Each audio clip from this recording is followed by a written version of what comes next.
Así que en esta mañana yo le invito a que me acompañen a Miqueas capítulo 7, versículo 8 al 13, que es ahí donde nos quedamos la pasada semana. Miqueas capítulo 7, versículos 8 al 13. Nuestro tema del sermón para esta mañana es un pueblo que confía en el perdón de su Dios. Un pueblo que confía en el perdón de su Dios. Dice la palabra del Señor, Miqueas capítulo 7, versículo 8 en adelante. Tú, enemiga mía, no te alegres de mí, porque aunque caí, me levantaré. Aunque more en tinieblas, Jehová será mi luz. La ira de Jehová soportaré, porque pequé contra él. Hasta que juzgue mi causa y haga mi justicia. Él me sacará a la luz, veré su justicia. Y mi enemiga lo verá y la cubrirá vergüenza. La que me decía, ¿dónde está Jehová tu Dios? Mis ojos la verán. Ahora será hollada como lodo de las calles. Viene el día en que se edificarán tus muros. Aquel día se extenderán los límites. En ese día vendrán a ti desde Asiria y las ciudades fortificadas, y desde las ciudades fortificadas hasta el río, y de mar a mar y de monte a monte. Y será asolada la tierra a causa de sus moradores, por el fruto de sus obras. Vamos a orar. Padre, gracias te damos por tu palabra en esta mañana. Gracias por la reunión de tu iglesia. Gracias porque eres tú el que convoca, Señor. Eres tú el que pusiste desde, no solamente esta mañana, desde ayer, de toda la semana, el deseo de venir aquí a tu casa, de venir a adorarte, de venir a reunirnos con otros hermanos para hablar de tu grandeza. Oh Señor, nosotros no tenemos otro tema de conversación que no sea el glorioso evangelio de nuestro Señor. Esa obra que nos recuerda lo que hiciste en la cruz. Esa obra de gracia, de perdón, de misericordia para gente como nosotros que no lo merecíamos. Gracias por tu palabra. En esta mañana te pedimos que nos hables a través de ella. Que tu Espíritu Santo, Señor, nos guíe a toda verdad en esta mañana. Oh Señor, tú conoces la necesidad de cada uno de nosotros. Son muchas, son diversas. Pero tu palabra es una y es suficiente. Y te pedimos que hoy tu palabra se aplique a cualquier situación que tengamos en nuestra vida. Gracias te damos. En el nombre de Jesús oramos. Amén.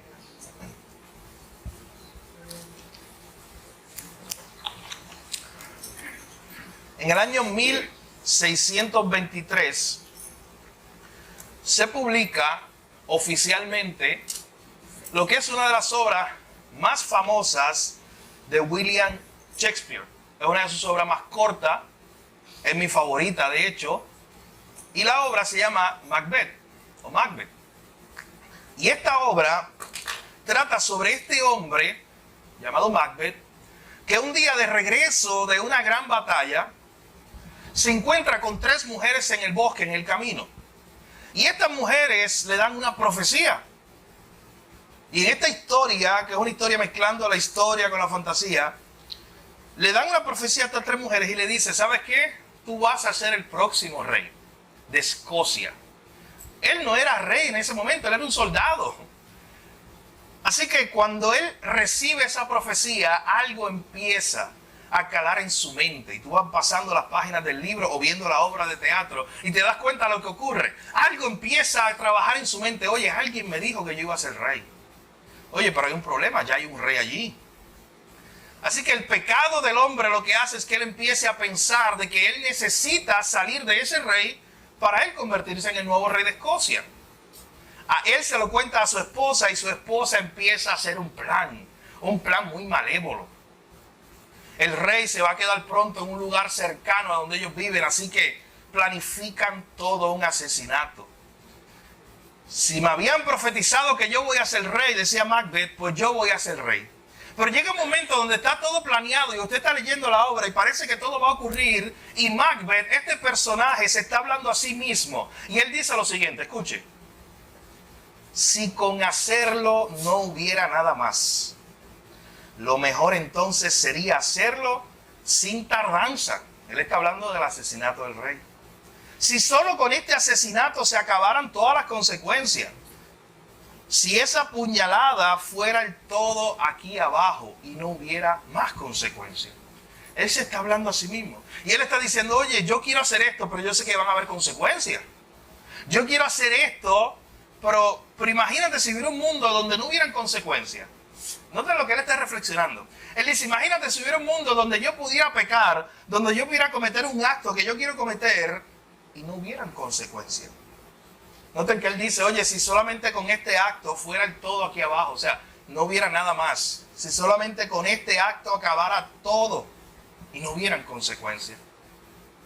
Él se está tratando de convencer de no cometer ese asesinato. Pero luego entra Lady Macbeth, la esposa, en escena. Y le dice, oye, si tú eres un hombre, no vela el fin. Tú necesitas hacer eso, porque eso es una profecía. Tú necesitas ir al rey y matarlo y tú convertirte en el nuevo rey. Luego de eso ocurre el trágico asesinato. Él se convierte en rey, de hecho. Y luego Lady Macbeth, la esposa, queda prácticamente como loca. Y hay varias escenas en la obra donde ella se va por la noche levantándose y dice que ve sangre en sus manos. Es como si estuviera viendo la mancha de sangre de eso que hizo, la conciencia. Y llega un momento donde ella dice también, oye, si hubiera un jabón que me lavara las manos de esta culpa que yo tengo.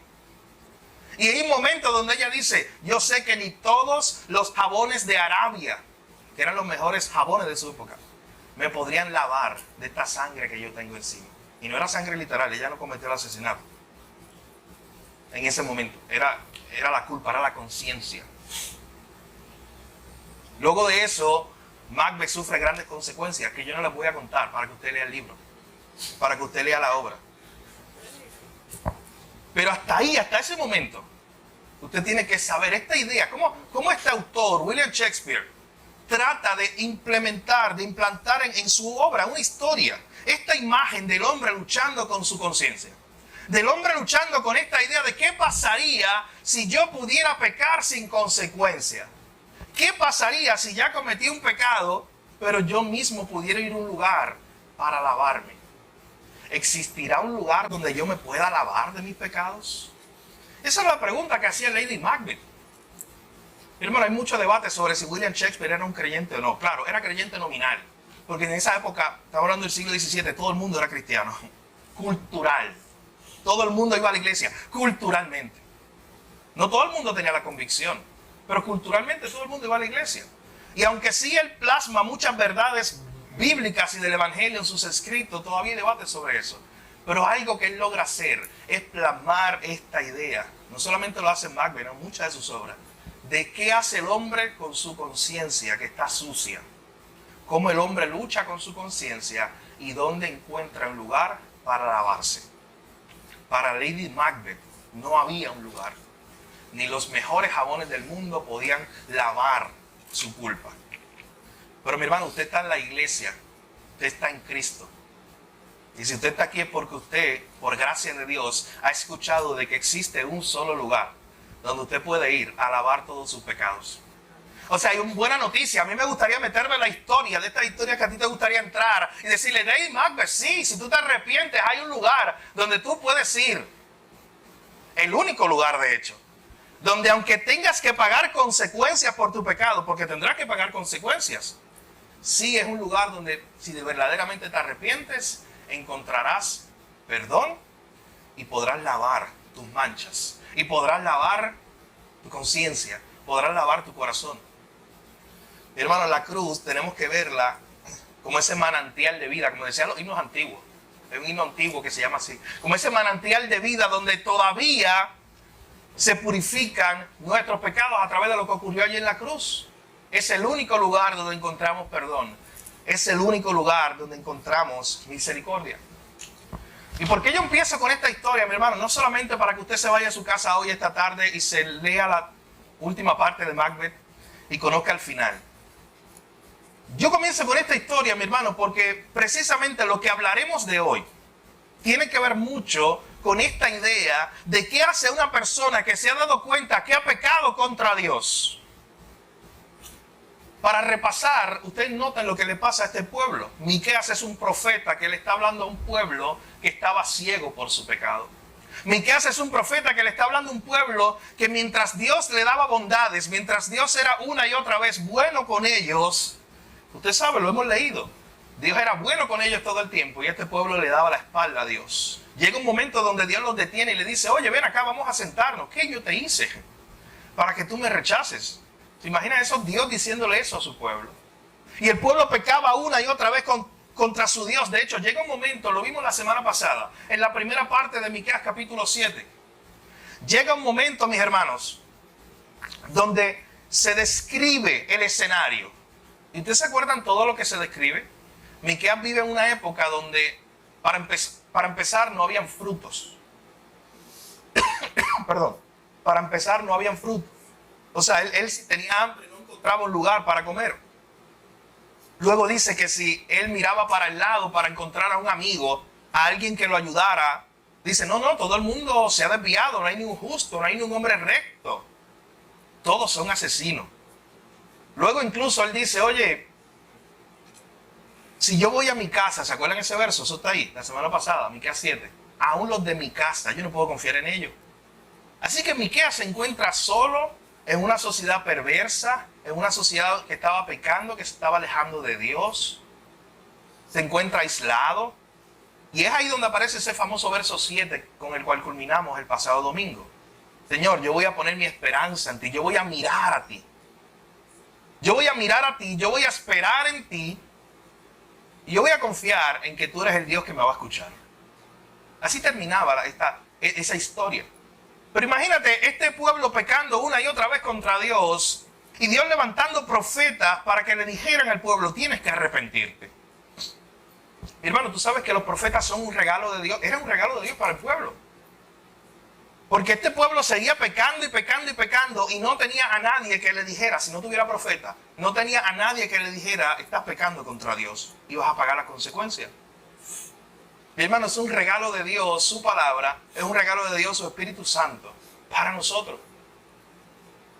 Que cuando nosotros pecamos, qué bueno que tenemos su palabra, qué bueno que tenemos el Espíritu Santo en nosotros. Qué bueno que tenemos gente alrededor de nosotros también que nos van a ayudar en esta lucha contra el pecado. Hermano, dele gracias a Dios, no se moleste cuando alguien con amor y gracia lo corrige por el pecado. Si alguien sabe que usted va de camino al precipicio, qué bueno que lo detengan. Qué bueno que alguien le haga una señal y le diga, detente. Hermano, cuando usted va de camino por las curvas allá en la montaña y de momento llega a un lugar donde sabe que hay risco, imagínate que su carro resbala por la velocidad que usted va y de momento usted choca contra una valla. Usted no va a pelear con la valla en ese momento. Ay, qué malo que hay vallas que me restringen mi libertad. Al contrario, usted le va a dar gracias. Y qué bueno que tuvo una valla y que me detuvo de que las consecuencias fueran peores.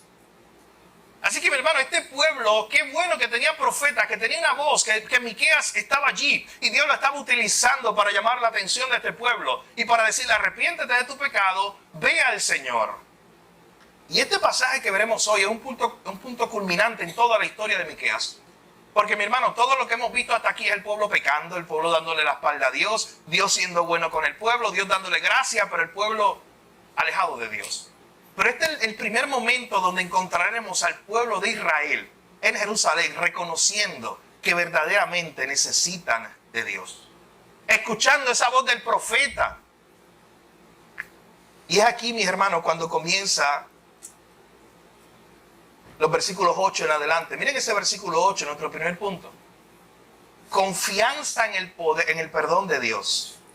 Miren lo primero que manifiesta este pueblo de Israel. Confianza en el perdón de Dios. Este pasaje comienza diciendo, tú, enemiga mía, no te alegres de mí, porque aunque caí, me levantaré. Aunque more en tinieblas, Jehová será mi luz. En este pasaje es como si se personificara la ciudad de Jerusalén. Es como si la ciudad de Jerusalén estuviera hablando, el pueblo como un todo estuviera hablando y le estuviera diciendo a los enemigos, no te alegres de mí en este estado que estoy, porque este no es mi final. De hecho, ¿usted sabe qué? Cuando la gente alrededor de Israel o de Jerusalén veían que este pueblo iba de mal en peor. Veía las consecuencias que ya Dios le había dicho que habían para este pueblo. Había gente que simplemente decía, ¿sabes qué? Lo que va a venir es un juicio de Dios, que va a destruir a Jerusalén, y ahí se acaba todo. Mi hermano, mientras muchas personas pensaban que Jerusalén había sido descartada por Dios, que aquí acababa todo, Dios tenía todavía un futuro. De hecho, la pregunta que se hacía Jerusalén, y puede ser una pregunta que tú te estés haciendo en esta mañana, la pregunta que se hacía el pueblo en este momento era, ¿me perdonará Dios? ¿Dios podrá perdonarme todo esto que he hecho? Imagínate lo que había hecho el pueblo. Ya lo hemos descrito aquí, cómo este pueblo se había alejado de Dios y Dios había sido bueno y ellos se alejaban. Y Dios les daba gracia y misericordia y ellos le pagaban con mal. Y la pregunta que se hacía es, ¿me podrá perdonar Dios? Es la pregunta que se hacía Macbeth, ¿yo podré tener perdón? Es la pregunta que millones de seres humanos se han hecho y se están haciendo hoy. Y probablemente tú sentado en ese asiento en esta mañana te estás haciendo. ¿Me podrá perdonar Dios por este pecado que yo cometí? Este pecado que yo cometí hace un año, hace 10 años, ayer, hace un mes. ¿Podré tener el perdón de Dios? Esa era la pregunta que se hace el pueblo en este momento. ¿Y sabes qué, mi hermano? Ellos confían en que sí van a ser perdonados. Porque noten que el pueblo dice, oye, porque aunque yo caí, qué bueno que yo tengo a alguien que me levante.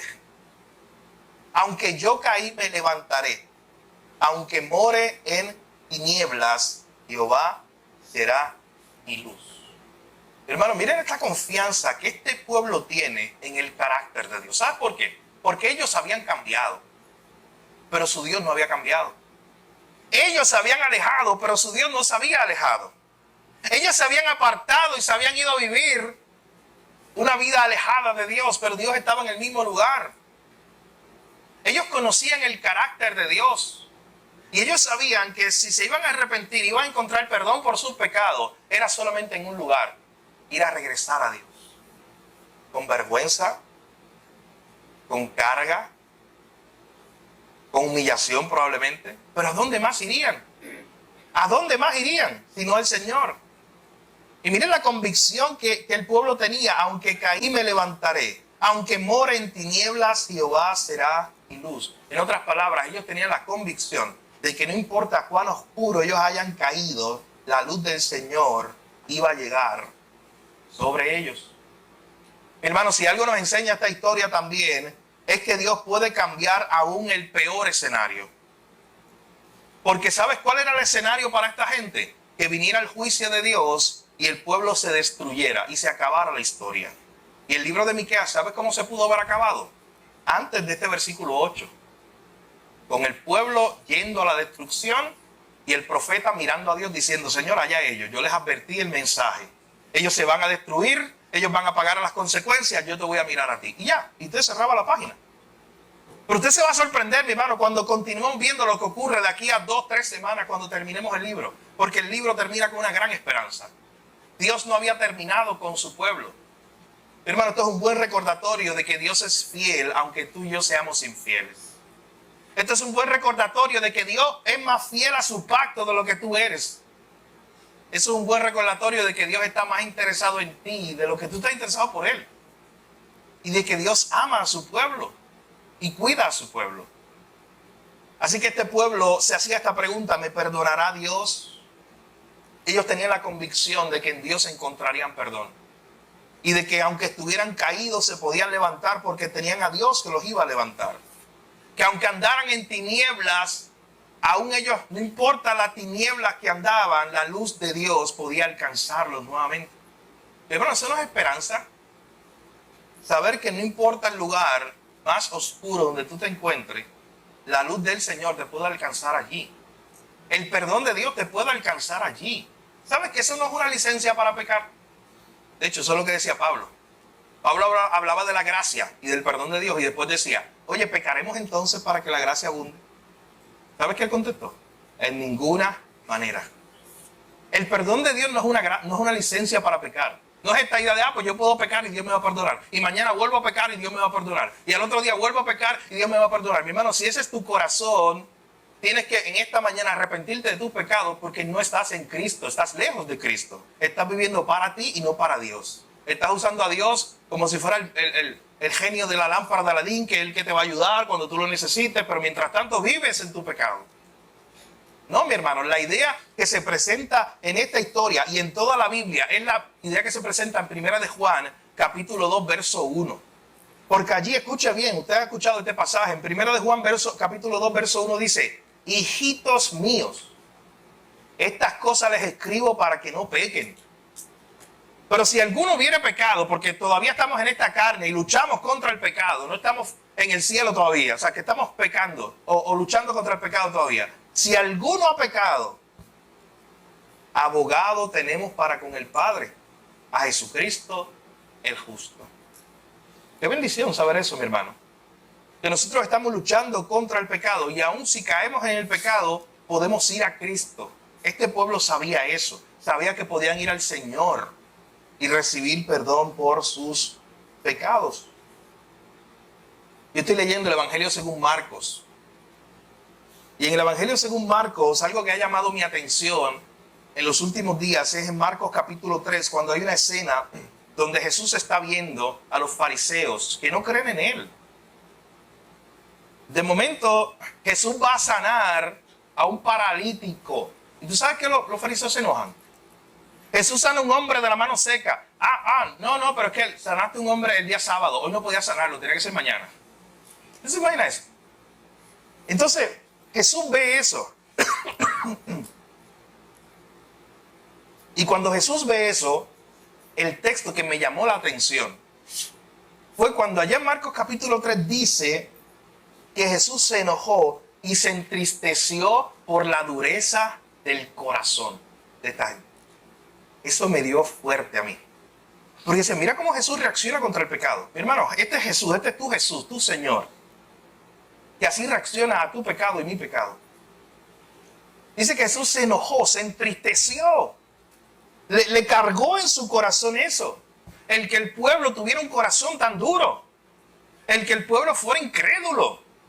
El que el pueblo siguiera pecando contra Dios. Así que al final de cuentas, mis hermanos, este pueblo había pecado contra Dios. Pero sabían que el único lugar, al final de cuentas, donde podían ir, era a Dios. ¿Y por qué esto es como algo obvio? ¿Pero por qué tenemos que repetirlo? Porque Satanás, ¿sabes de qué se encarga? De que cuando usted peca, si usted es un creyente genuino, tiene el Espíritu Santo, lo va a hacer volver a Dios para recibir perdón. Pero ¿sabes qué hace Satanás? Poner en su mente pensamientos como el que sigue. Oye, no vas a ser recibido, no vas a ser perdonado. Y eso es que eres cristiano. No vayas a Jesús porque en Él no vas a encontrar perdón. Mientras la misma Escritura nos invita, lo acabamos de leer, vengan hijitos míos, si alguno hubiere pecado, venga a Cristo porque tenemos un abogado. Tu mente, el enemigo, el mundo te pone estos pensamientos de no vayas a Él. Hermano, ¿sabes qué? Ese es el único lugar que podamos ir. Mira qué cosa, pecamos contra Él y es el único lugar que podemos ir para recibir el perdón. No se aleje de Dios, al contrario, mi hermano, esa es la tendencia de su corazón y el mío. Cuando pecamos es alejarnos cada vez más de Dios. No, vaya corriendo a Dios. Quite esos pensamientos que a veces vienen a su mente y vaya a Él. Porque mi hermano, si usted va arrepentido, lo veremos ahora en nuestro segundo punto, usted encontrará esa gracia de Dios. Usted encontrará el perdón de Dios. Así que este pueblo lo sabía. Y este pueblo confiaba en Dios. Este pueblo sabía que Dios era capaz de tomarlos a ellos, que se habían caído, y Dios los podía levantar. Y por eso ellos decían, aunque me caí, por la gracia de Dios, yo me levantaré. Porque Dios está conmigo. Este pueblo decía, como dice ahí en el versículo 8, aunque hoy yo esté en tinieblas, si yo voy a Dios, si yo voy al único lugar donde yo encuentre perdón, ahí yo puedo obtener esa luz del Señor. Dios estará conmigo. Así que en primer lugar, este pueblo manifiesta confianza en el poder de Dios. En segundo lugar, miren lo que viene después. Y de hecho, yo quiero que ustedes vayan viendo, mis hermanos, estos 3 puntos que veremos hoy son como los pasos que usted y yo hacemos cuando pecamos. Lo primero que hacemos cuando hemos pecado, recordar que tenemos abogado para con el Padre. Recordar que no podemos alejarnos de Él, que tenemos que al contrario, ir a Él. confiar en que en Él está el perdón de mis pecados. Pero en segundo lugar, cuando voy a Él, tengo que hacer lo que hizo el pueblo aquí en el versículo 9. Escuche bien. La ira del Señor soportaré, porque pequé contra Él. Hermano, subraye 4 veces esa frase si usted subraya en su Biblia. ¿Sabe por qué? Porque es la primera vez que este pueblo dice algo como eso. Escuche bien. Pequé contra Él. Son unas palabras pequeñas, una frase pequeña, pero que mucho le cuesta a un hombre soberbio decir eso. De hecho, que mucho le cuesta, a veces a ti y a mí, pedir perdón en nuestro contexto, cuando le fallamos a alguien, porque nuestro orgullo está en el medio. ¿Y sabes qué pensamiento viene en mi mente? Que me pida perdón él, que me pida perdón ella, o yo le pido perdón después que yo vea algo de arrepentimiento. Si yo no veo arrepentimiento, yo no lo voy a perdonar. Así somos tú y yo. Esa es la manera en que tú y yo muchas veces pensamos. Que mucho nos duele decir, no, ¿sabes qué? Perdón, yo pequé contra ti. ¿Sabes qué? Yo lo hice mal. Hermano, esas son palabras que solamente las dice un corazón humilde. Solamente alguien humilde es capaz de decir, yo lo hice mal. Perdóname. Hermano, practiquemos más eso. En vez de acusar tanto, mirémonos, digamos, ¿sabes qué? Pequé contra ti. Perdóname. Este pueblo es la primera vez que lo dice. De momento se han dado cuenta que han estado fallando a Dios y dicen, Señor, de verdad, yo pequé contra ti. Ahí está la confesión de pecado. Es la primera vez que ellos dicen, Señor, oye, verdaderamente estamos pecando. Hemos pecado contra Él. Así que ese versículo 9 dice, la ira de Jehová soportaré porque pequé contra Él hasta que juzgue mi causa y haga mi justicia. Y nuevamente noten la confianza. Él me sacará a la luz. Siempre aquí el pueblo se está acercando a Dios porque conoce a su Dios. Un Dios bueno, un Dios justo, un Dios santo, un Dios que castiga el pecado y hay consecuencias, pero un Dios de misericordia. Y este pueblo lo sabía. Y por eso este pueblo una y otra vez dice, Él me sacará a la luz. Yo sé que saldremos de esta si yo voy arrepentido delante de Dios. Si yo voy con el corazón correcto delante de Dios. Confesión de pecado. Usted sabe que dice la Biblia en Proverbios 28:13. Ese pasaje probablemente usted lo sepa de memoria. Proverbios 28:13. El que encubre sus pecados no prosperará. El que encubre su pecado no prosperará. Mas el que lo confiesa y se aparta alcanzará misericordia. Pero usted sabe cuál es el problema, que muchas veces tú y yo somos como esa primera parte del texto. Bueno, este pueblo por mucho tiempo fue como esa primera parte del texto, encubriendo su pecado. ¿Y tú sabes qué es encubrir mi pecado? Es no reconocerlo como tal. Cuando yo encubro mi pecado, es cuando yo me invento 10 excusas para decir, no fue que pequé, fue que pasó aquello y aquello y aquello. Es cuando me justifico. Mi hermano, antes de llegar a ese punto de decir, Señor, yo pequé, muchas veces tu corazón pecaminoso, mi corazón pecaminoso se inventa 10,000 justificaciones. El que encubre sus pecados, ese no prospera porque ese no reconoce que ha pecado. Ese es soberbio, ese es orgulloso. Ese dice, no, yo no he pecado contra Dios. Es más, wow. A mí me han venido personas a decir algo que es pecado, implícito en la Biblia. Y yo tengo que escucharlo con mucha paciencia y gracia. Y como soy pastor, me lo dicen como para que yo le dé aprobación. A mí me han dicho, en una consejería, imagínense, me cuentan algo, ¿verdad que no son los pecados? Imagínense yo escuchando a una persona con gracia y amor, y es algo que bíblicamente es pecado. ¿Y sabes qué yo le digo? Bueno, si la palabra dice, porque yo no quiero tener mi opinión ahí por mí. No, eso no es pecado, o eso sí es pecado por mi opinión. Y digo, vamos a ver qué dice la palabra de Dios. Hay un verso específico que nos dice que esto es pecado. Oye, sí, mira, esto es pecado. Pero nos queremos justificar. Oye, o no le han dicho, oye, ¿verdad que esto no es tan malo? Ese tan lo daña. Eso lo daña.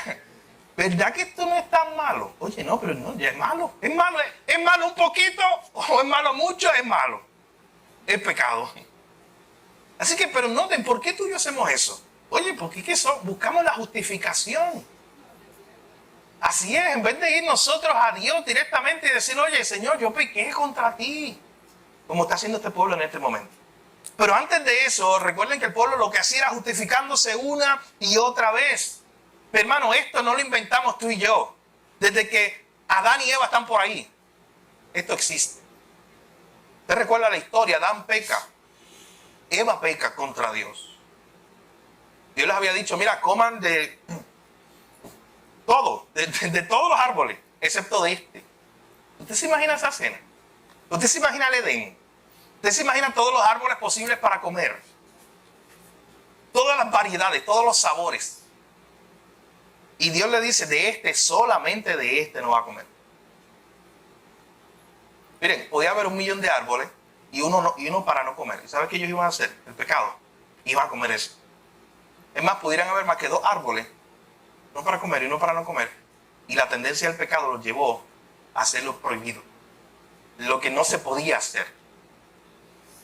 ¿Y sabes qué? Pecaron contra Dios. Eva escuchó a la serpiente que la convenció de no pecar, o de pecar contra Dios, perdón. Ella comió del fruto y dice el texto que ella le dio a su marido.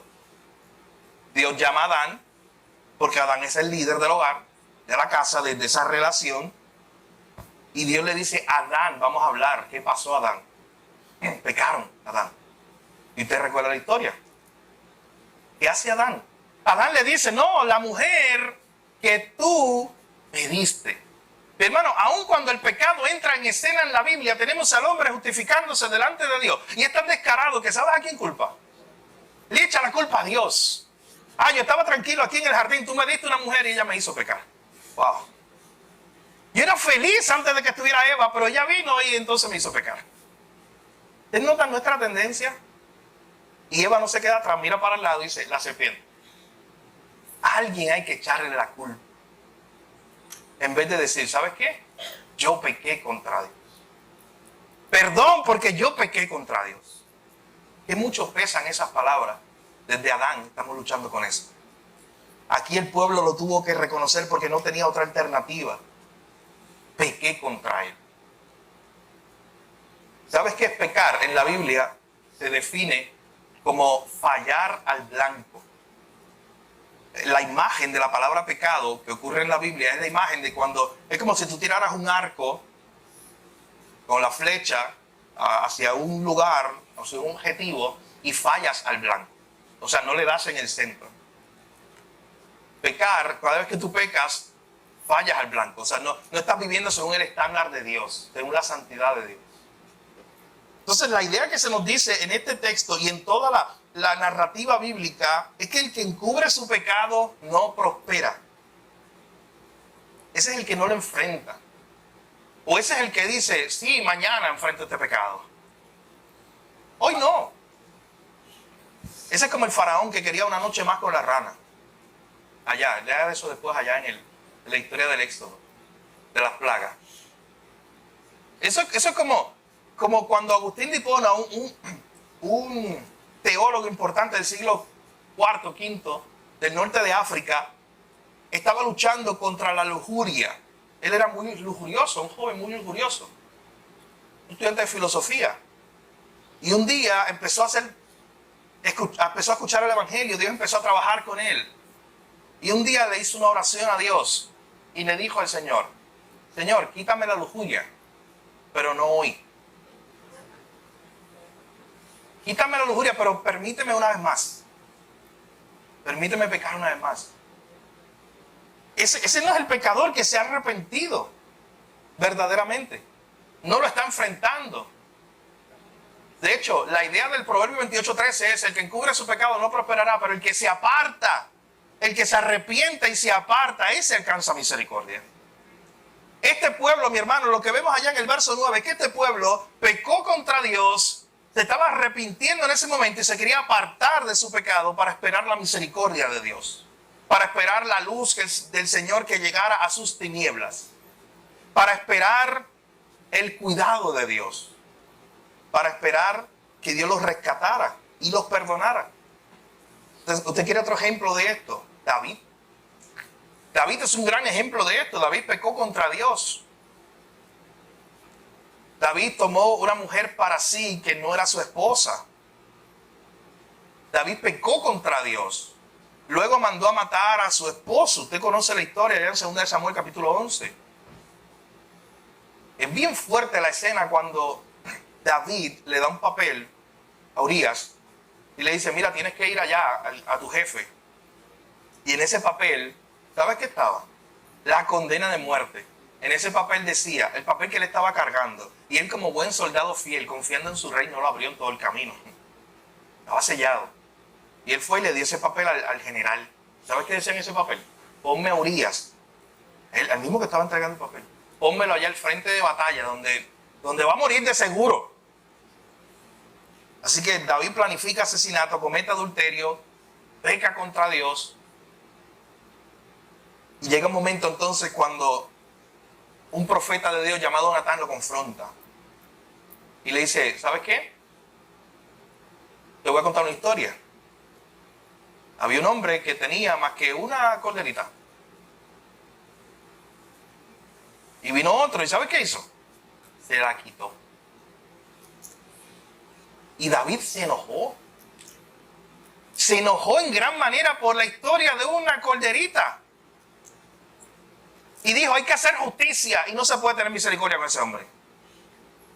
Y Natán, con el poder de Dios como profeta, mira a David con música de tensión en la película. Y le dice, tú eres ese hombre. Tú eres ese hombre. Yo imagino a David cayendo sentado en su silla, en su trono allí. ¿Sabes que David se arrepintió? Cuando fue confrontado. Salmo 51, léalo. La oración de arrepentimiento de David. Donde hay un momento que David dice, contra ti he pecado. Y él pecó contra Urías, pecó contra esta mujer y contra mucha gente más, contra su pueblo. Pero al final decía, Señor, contra ti yo he pecado, lo reconozco. Confesar tu pecado, ¿sabes qué? Es decirle, Señor, sí, es verdad, yo pequé. Yo pequé contra ti. Y aquí lo que tenemos en el verso 9 es precisamente a este pueblo diciendo, yo pequé contra él, yo soportaré las consecuencias. ¿Sabes que el pecado siempre trae consecuencias? Y como dice el pastor Miguel Núñez, tú y yo no las escogemos. O sea, tú no pecas y dices, ¿sabes que yo voy a pecar hoy de esta manera porque entonces mañana voy a tener esta consecuencia? Tú no haces eso. Las consecuencias no están en control tuyo. Es más, ¿sabes qué? A veces tú y yo pecamos y las consecuencias no llegan inmediatamente. Eso está dentro de la soberanía de Dios. Lo que usted sí tiene que saber es que la paga del pecado es muerte.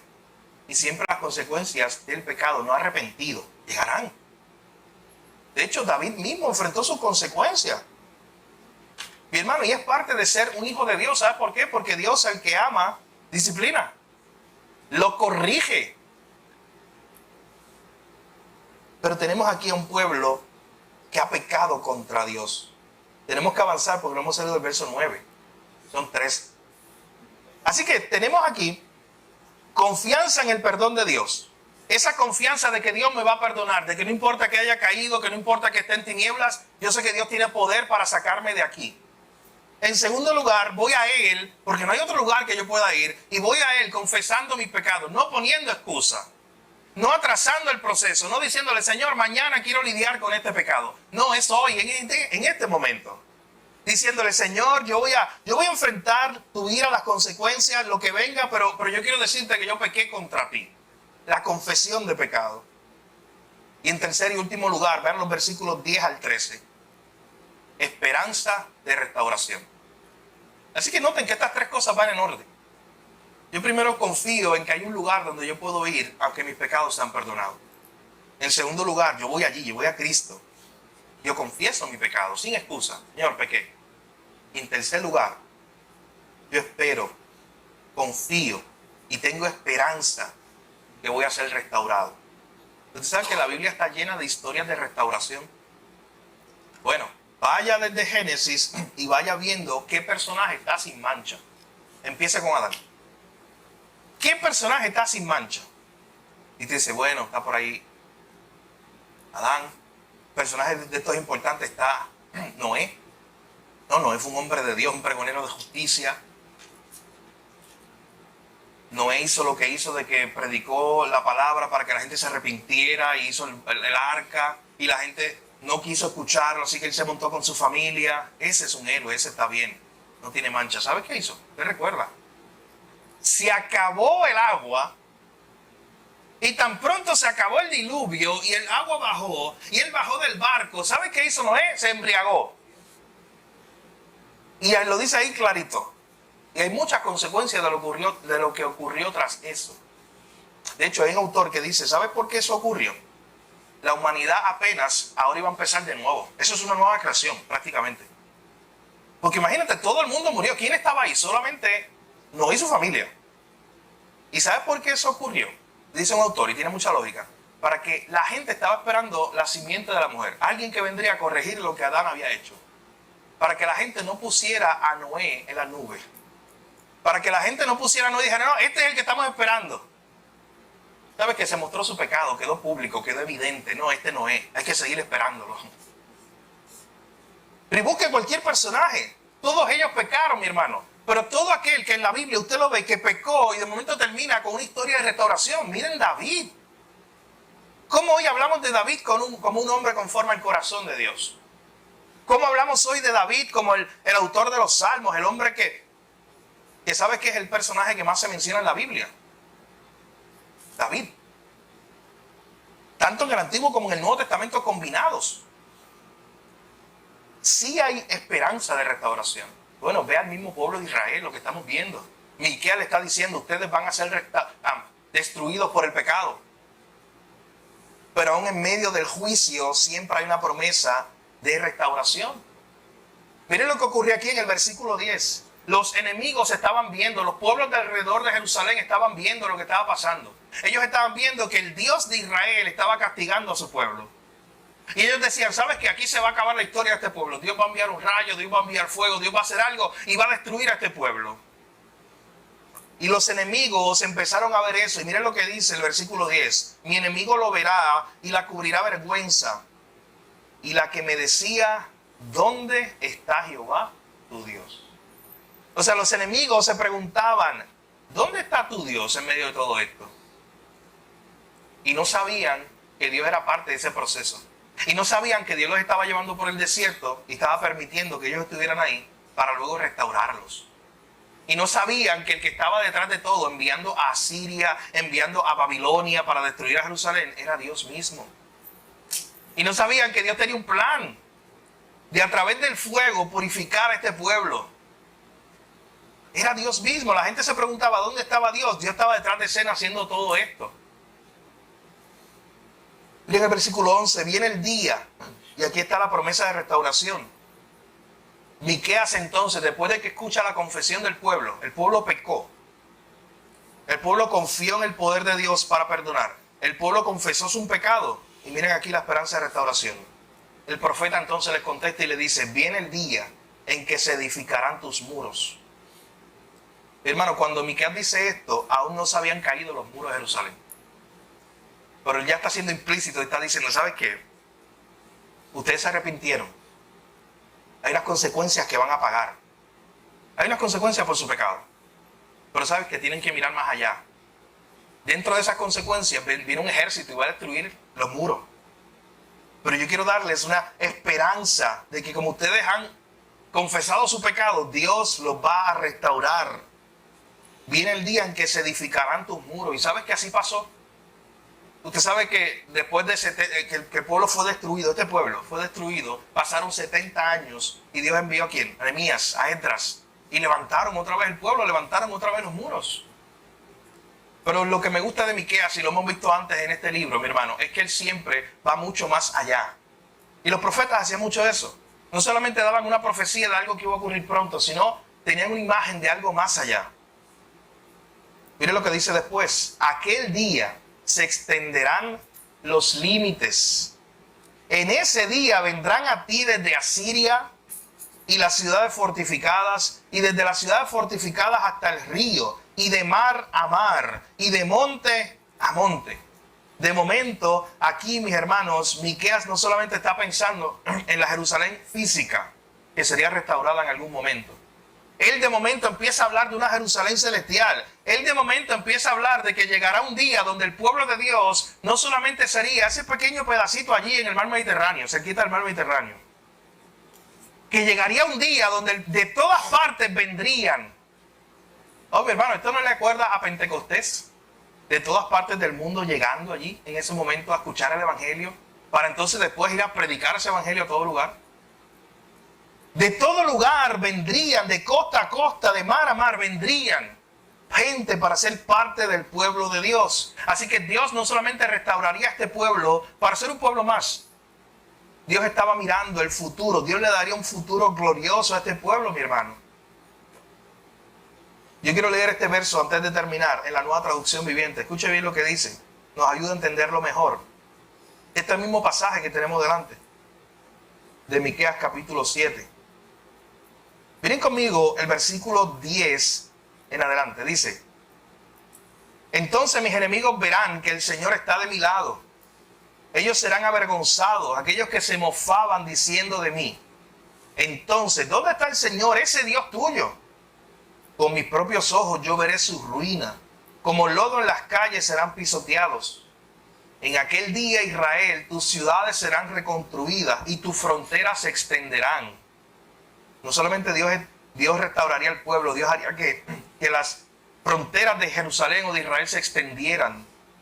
Vendrá gente de muchos países y te honrará, desde Asiria hasta la ciudad de Egipto, desde Egipto hasta el río Éufrates, y desde los mares distantes y las montañas lejanas.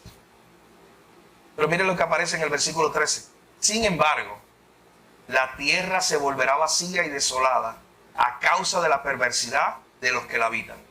Entonces, es como si Miqueas, los comentaristas bíblicos están de acuerdo que Miqueas lo que hace aquí es ir al futuro, pero ir al futuro lejano. Aquel momento donde Dios va a tener un pueblo de toda tribu, lengua y nación. Un pueblo que va a ser preservado mientras Dios hace el juicio final. Ese juicio final de todos los tiempos. Lo que dice el versículo 13. Donde la tierra se volverá vacía y desolada a causa de la perversidad de los que la habitan. Y solamente serán protegidos y solamente serán preservados aquellos que sean parte de ese pueblo de Dios. Lo decíamos hace unos días atrás cuando predicábamos en tiempo de Semana Santa. La Biblia siempre enseña que hay un solo lugar donde tú estás seguro. Hay muchas imágenes. ¿Recuerdan la Pascua? Tú estabas dentro de una casa que tenía la sangre del cordero allí marcada. Ese era el único lugar donde estabas librado de la ira de Dios. ¿Recuerdan un poco más atrás el arca de Noé? Es lo mismo. El único lugar que recibes protección de la ira de Dios, del juicio, es si estás ahí dentro. Mi hermano, en estos tiempos es igual. Solo los que estén dentro de los confines del pueblo de Dios, guardados por Cristo, son los que están librados, los que son librados del juicio final. Son los que son librados de la ira de Dios. ¿Y sabes por qué son librados de la ira de Dios? Porque esa ira ya la recibió otro a tu nombre. Si tú estás en Cristo, la ira de Dios la recibió Él. Y Él te dio misericordia. Eso es el Evangelio. Mi hermano, este pueblo vio el Evangelio. Este pueblo vio cómo de momento tendrían consecuencias por su pecado, pero al final no serían totalmente destruidos. Porque Dios es fiel a su palabra. Dios había prometido que de ese pueblo nacería el Salvador. Como Dios es fiel a su palabra, ¿sabes qué hizo con este pueblo? Hizo que pagara las consecuencias por su pecado, pero lo restauró. Y cientos de años después llegó la gloriosa noticia de que el Hijo de Dios había venido, precisamente cumpliéndose la promesa, a través de este pueblo. Aquí tenemos una imagen más del Evangelio. El pueblo está confiando y dependiendo del poder de Dios para perdonar. Vuelvo a mi ilustración inicial. Lady Macbeth, sí hay un lugar. No tienes que buscar los mejores jabones del mundo para lavar tu culpa, para lavar tu pecado. Sí hay un lugar a donde puedes acudir y todos tus pecados serán limpiados, serán perdonados. Este pueblo comenzó con esta confianza de que en Dios había perdón. En segundo lugar, este pueblo confesó su pecado sin excusa. Señor, pequé contra ti. Y en tercer lugar, este pueblo esperó la promesa de restauración. O sea que Dios, al que se arrepiente, ¿sabes qué hace? Lo perdona, lo restaura.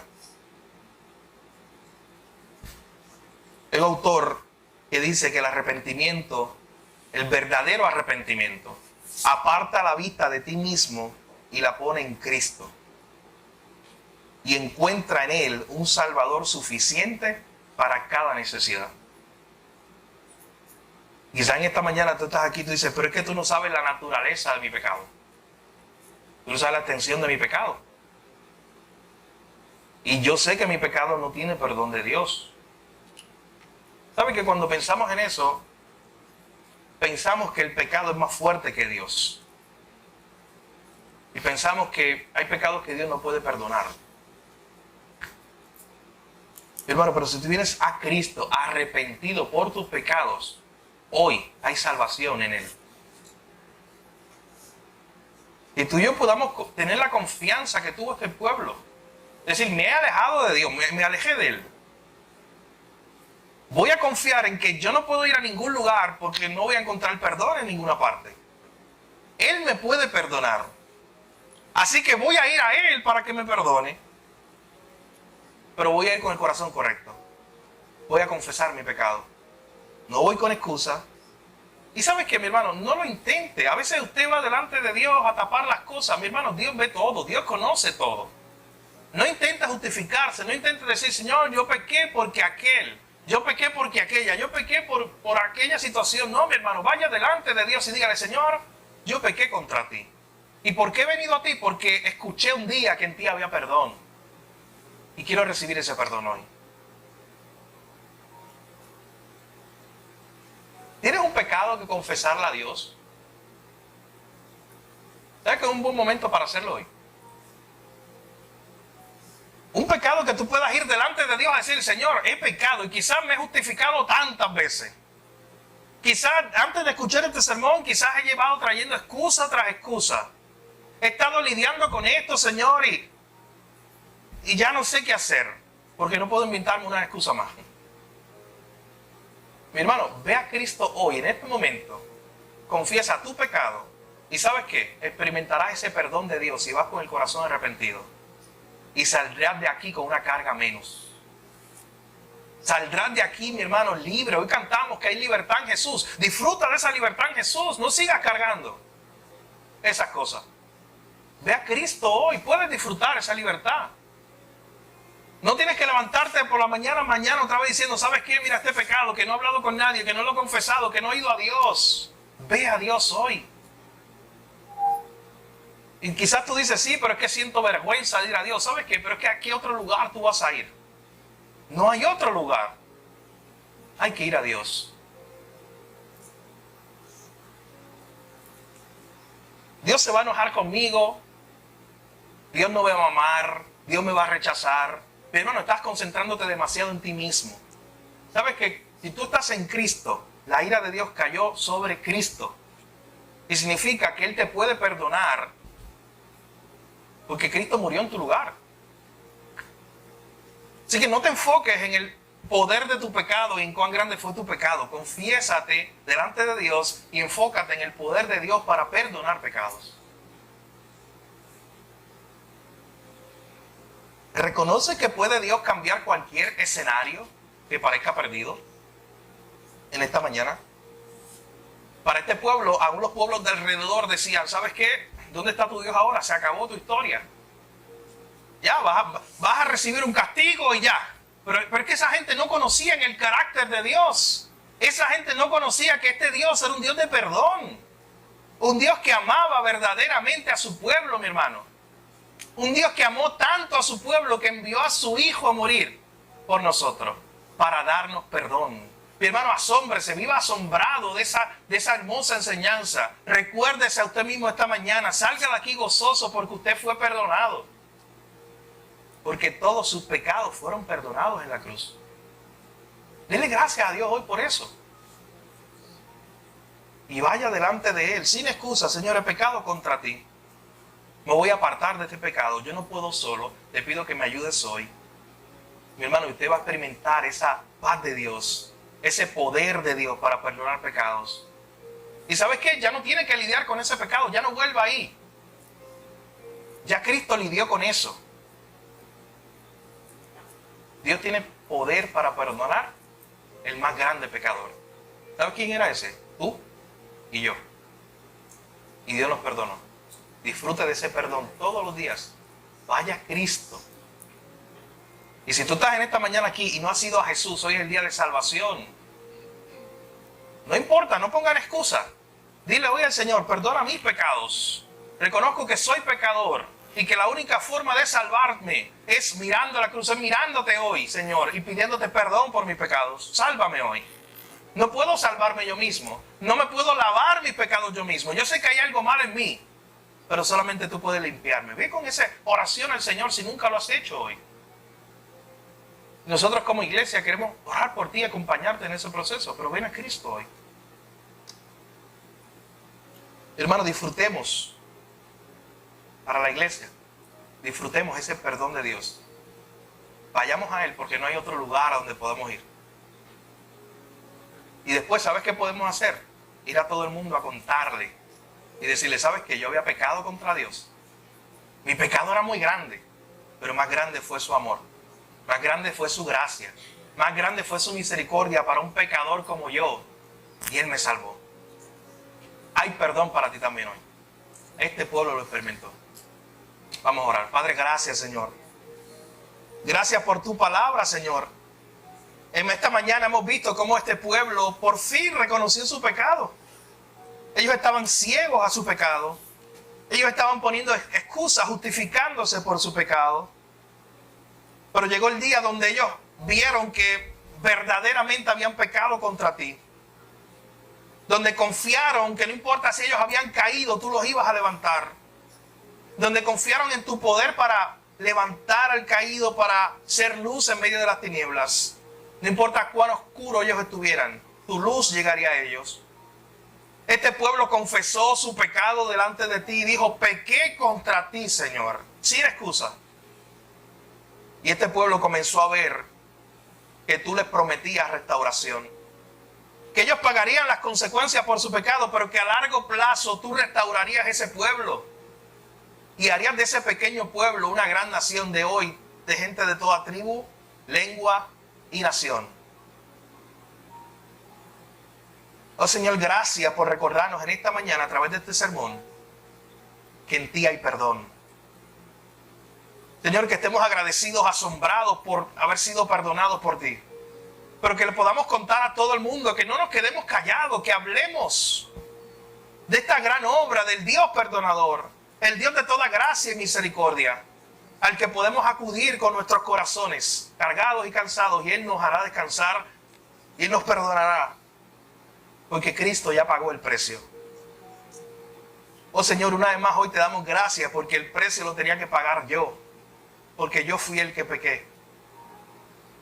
Pero gracias porque un día me hablaron, escuchamos que había un lugar donde podíamos ir y nuestras cargas quedaban atrás, nuestros pecados eran limpiados. Y fuimos a la cruz y fuimos lavados, Señor, de todo pecado. Que podamos anunciarle a todos que en ti hay perdón, que en ti hay gracia y que en Cristo hay misericordia hoy. Pero que también en el día a día, Señor, no importa cómo hayamos pecado, podamos tener la confianza de ir a ti, al trono de la gracia, a través de Cristo, para recibir el perdón de nuestros pecados. Mira, hoy si alguno entre nosotros no te conoce, Señor, hoy te pido que sea el día de salvación, que tú abras sus ojos, su corazón, según tu voluntad, Señor, y pueda entender que no hay lugar en el mundo donde encontrará salvación y perdón de sus pecados que no es en ti. Pero también como iglesia, quizás algunos de nosotros en esta mañana hemos confesado un pecado delante de ti. En este momento, te pedimos que nos ayudes, Señor. Hemos venido delante de ti porque no hay otro lugar a donde ir. Ayúdanos a experimentar tu paz. Ayúdanos a ver el poder tuyo para restaurar nuestra vida, porque el pecado destruye, pero tú, Señor, transformas, tú reconstruyes nuestra vida.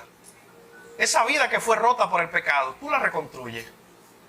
Ayúdanos a ver eso en nuestra vida, en nuestras familias, familias rotas por el pecado, Señor, que hoy las podamos ver restauradas a través de tu perdón y de tu gracia.